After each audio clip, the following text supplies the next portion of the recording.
Hi, I'm Gareth, and in this video I'm going to talk about solfa, or tonic solfa as it's sometimes known, and I'm going to explain how to use the hand signs that belong to the system. Now, this was quite a big deal during the 19th century, and it was really devised as a means of helping people to read music and to kind of audiate what's going on. Now, you might say, do I need to do solfa because, I know the names of the notes and I can read them as they are? Absolutely fine. But solfa has its place, and it's quite interesting that it lives on and is used in many different environments. So it's often used as part of a solfege aural training system. It's often used by choirs, sometimes with people who don't read music terribly fluently, but actually can learn something very quickly or can relate something through the use of solfa. The great thing is about solfa is that it has something called a movable do, and I'll say a bit more about that in a moment. But first of all, let's just get hold of the names of each degree of the scale in solfa.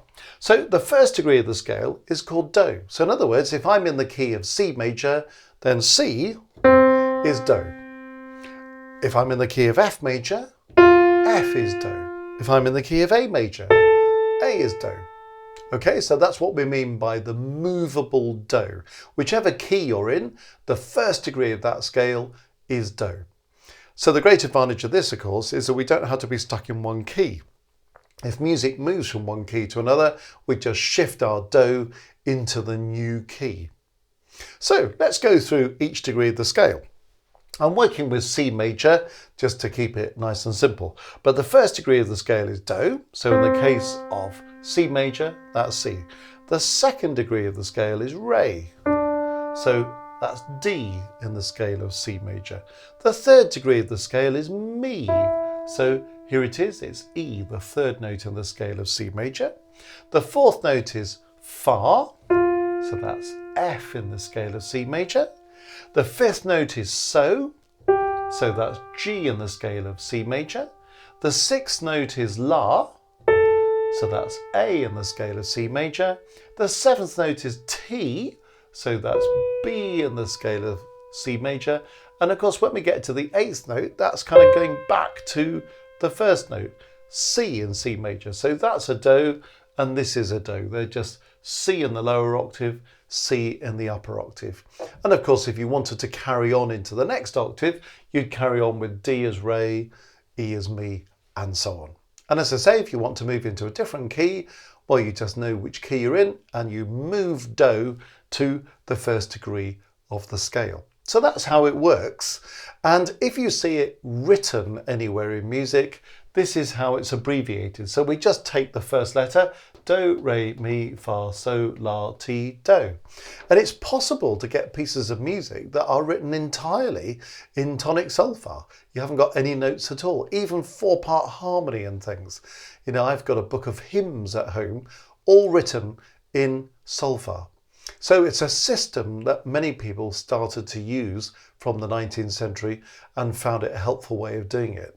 Because you don't have to worry too much about all these different notes and the names of notes and all the rest of it. You just have to know, well, do is the first degree of the scale, mi is the third degree of the scale, so is the fifth degree of the scale. And then you can learn tunes very quickly by fixing your do and then moving from one note of the scale, one degree of the scale, to another through a system that works in any key. So whereas you might find it a little bit difficult to think, if I read a tune that goes C, D, F, can I find those notes out of my head? You might actually recognize the sound of do, re, fa and be able to locate that more accurately. This was some of the thinking that lay behind tonic solfa. Now, as I said a moment ago, there are also hand signs that belong to this. So, for example, a choir director might teach a choir or a section of the choir how a line goes simply by giving hand signs that the choir members can then put into sound.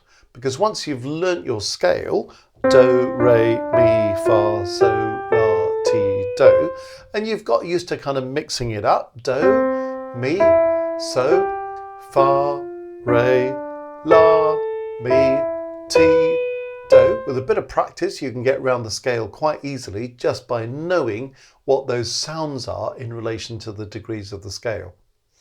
But with the hand signs, the choir director, for example, can give you the hand sign, you know immediately what it is, and you just find that degree of the scale. So what are the hand signs? Let's see if we can learn them. Okay, so here is the sign for do. So it's just a kind of sort of fist like this. It looks as if I'm going to punch somebody. Hopefully that's not going to happen. But that's the sign for do. Okay, so that's the first degree, do. Here's the sign for re. All right, so I've got this raised hand, sort of at 45 degrees. That's re. Now, as soon as I put that on a level, then that is mi. So far we've got do, then we've got re, and then we've got mi. So it's quite good to learn these a few at a time. Do, re, mi.